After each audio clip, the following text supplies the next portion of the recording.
যেই সমস্ত এখনো দ্বিধাদ্বন্দ্বের মধ্যে আছেন যে ওই গ্রুপ করবেন এই গ্রুপ করব, কোনো গ্রুপ না, একটা হচ্ছে তাবলীগ আর একটা হচ্ছে সাদলীগ। কোন লীগ কোন দিনের কাজ হইতে পারে না ভাই। এই জন্য আমরা মূল তাবলীগের সাথেই থাকবো, ওলামায়ে কিরামের সাথেই থাকবো, এটাই দেশবাসীর কাছে আমার আবেদন। আসলে আমি তো অনেক কথাই বলেছি, তার মধ্যে একটা কারগুজারি আপনাদেরকে শোনাই। যেহেতু আমরা মসজিদে ইমামতি করি, বিভিন্ন জায়গা থেকে আমাদের কাছে সংবাদ আসে, বিভিন্ন ভাইরা আমাদের কাছে অনেক কিছু বলে। তো আমাদের বিভিন্ন মিডিয়া ভাইরা কিন্তু প্রকাশ করেছে যে সংঘর্ষ হয়েছে।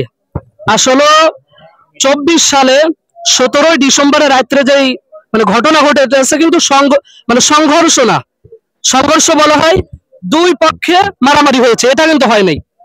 আমাদের বিভিন্ন মিডিয়া ভাইয়েরা কিন্তু প্রকাশ করেছিল। মূলত দেখেন, আমি যেই মসজিদে ইমামতি করি ওখানে আপনার 16 তারিখ 9টার দিকে একটা জামাত আসে। দেখেন, ওলামায়ে কিরাম বা তাবলীগের সাথীরাও জানে যে এই মসজিদে জামাত যাবে, ওই মসজিদে আগে ইমামের সাথে দেখা করা, মুরব্বিদের সাথে দেখা করা, তাদের সাথে দেখা করে তারপরে কিন্তু জামাতটা ওঠে। কিন্তু আমি ওখানে মসজিদে ইমামতি করি কারণ ওখানে আমাদের যারা মুরব্বিয়ানে কিরাম আছে, মহল্লাবাসী, তারা বলতেছে যেহেতু দুই গ্রুপে তাবলীগের কাজ করতেছে, এটা মারামারির দরকার নাই, যেহেতু ভালো একটা পরিবেশে আসছে, উভয়ে কাজ করুক, আমাদের মসজিদে কোনো বাধা নাই। সাদ লীগ যারা ছিল আমাদের মসজিদে কোনো বাধা ছিল না, তারা 16 তারিখে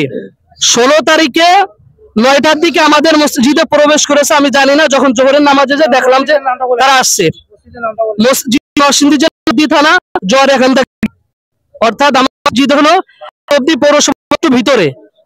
আনোয়ার কমিশনার বললেন নরসিংদী সবাই চিনবে আনোয়ার কমিশনার মসজিদ। তো আমি যাই দেখলাম সাদিয়ানি বাহিনী, যাদেরকে আমরা সাদ লীগ বলতেছি এখন, তারা সাদ লীগ, সন্ত্রাস লীগ, তারা যাওয়ার পরে 17 ডিসেম্বর সকাল 9টার দিকে আমি জামাত দেখে আসছি, কিন্তু আমার সাথে ওইভাবে কথাবার্তা বলে না, কারণ তারা হচ্ছে ওলামায়ে কিরাম বিদ্বেষী। যখন আমি দেখলাম 9টা পর্যন্ত আসলাম, ভাবলাম যে 3 দিনই কম তো কোনো মসজিদ থেকে যায় না। তা আমি বাসায় চলে আসছি, বাসায় আসার পর দুপুরের দিকে যাই দেখি আমার মসজিদে কোনো জামাত নাই। তখন আমার যে গ্রামের যে প্রধান, তিনি চেয়ারে বসে নামাজ পড়ে, আমি বললাম যে কাকা জামাত কই গেল? বলতেছে তাদের নাকি ঢাকা থেকে হঠাৎ করে ফোন আসছে যে এই মুহূর্তে ঢাকা চলে যাইতে হবে। অথচ ওই জামাতটা ছিল নীলফামারী জেলার একটি জামাত। তারা হঠাৎ করে একটার আগেই চলে আসছে, কাউকে জানায় না, শুধু ওই মুরব্বীকে জানায়, আর আমাদের মহল্লার 2-1 হয়তো সাথী আছে, তাদেরকে নিয়ে ঢাকা বলে চলে আসছে, কথা থেকে বলে চলে আসছে। আপনারা চিন্তা দেখেন, জোর হয়, আমরা শুনছি বা জানি 3 চিল্লার সাথী, যারা 3 চিল্লার সাথী তাদের জন্য মূলত জোরটা করা হয়, এবং ওলামায়ে কিরামও আসেন। তাহলে যারা 1 চিল্লার জন্য বের হয়েছেন, ওখানে কেউ আছে 3 দিনে জামাত লাগাইছে, কেউ একদম নতুন বুঝে শুনে তাবলীগ নিয়ে আসছে। তাহলে ওরা কিভাবে বলে সংঘর্ষ, কিভাবে আপনি চিন্তা একদম ভাবে করেছে, একদম আরো জামাত 24 ঘন্টা আসে, একটা জামাত চিল্লা বের হয়েছে 24 ঘন্টা চলে আসছে। আপনারাই বলেন যেটা কখনো সম্ভব না। এই জন্য বলবো, সরকার একটা ঘোষণা 4 ফেব্রুয়ারি আপনারা মাধ্যমে যে তাদেরকে শর্ত সাপেক্ষে তাদের ইজতেমা করার অনুমতি দিয়েছে, কিন্তু এই শর্তে তারা আগামী বছর থেকে কোনো ইজতেমা টঙ্গীর মাঠে করতে পারবে না। এটাই সঠিক। যেহেতু সরকার একটা ঘোষণা দিয়েছে, আমরা সরকারের আইনকে শ্রদ্ধা করি, মানি, কারণ আমরা মানি বিধায় আমরা তাদের উপর এখনো কোনো আক্রমণ করি নাই।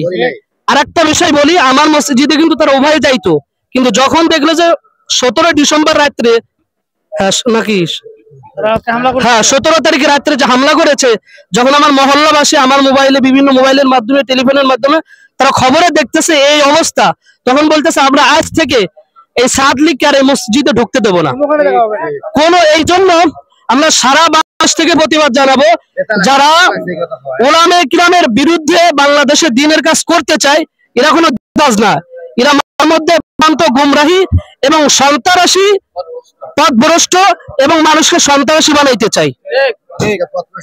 এই জন্য আমরা বলবো, যারা মানছেন ইনশাআল্লাহ ওলামায়ে কিরামের সাথেই থাকবো। কারণ যে আলেম আপনার জানাজা পড়াবে, যে আলেম আপনার বিবাহ পড়াবে, যে আলেম আপনার অনুষ্ঠানে যেগুলো দোয়া মাহফিল আলেম যাবে, সাধারণ পাবলিকিতে আপনি কখনো জানাজা করাবেন না। এই জন্য ওলামায়ে কেরাম সারাদিন করে না, যেই যা বলুক ওলামায়ে কেরাম সারাদিন করে না।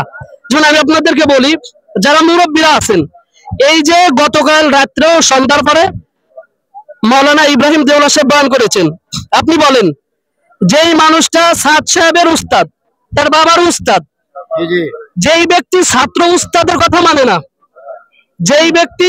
যেই ছাত্র উস্তাদের কথা মানে না, তাহলে সে কত আদবালা, তার দ্বারা দিন কিভাবে সম্ভব হয় চিন্তা করে দেখুন। এবং এই জন্য এই যে দেখেন তাদের 3 জন আলেম কিন্তু জেলে রয়েছে, তাদের যতটুকু আমরা তদন্ত করেছি তারা বিভ্রান্ত। এই জন্য আমি বলবো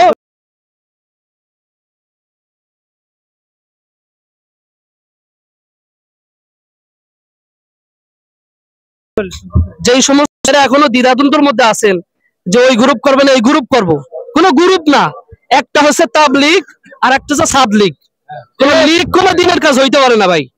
এই জন্য আমরা মূল তাবলীগের সাথেই থাকবো, ওলামায়ে কেরামের সাথেই থাকবো, এটাই দেশবাসীর কাছে আমার আবেদন।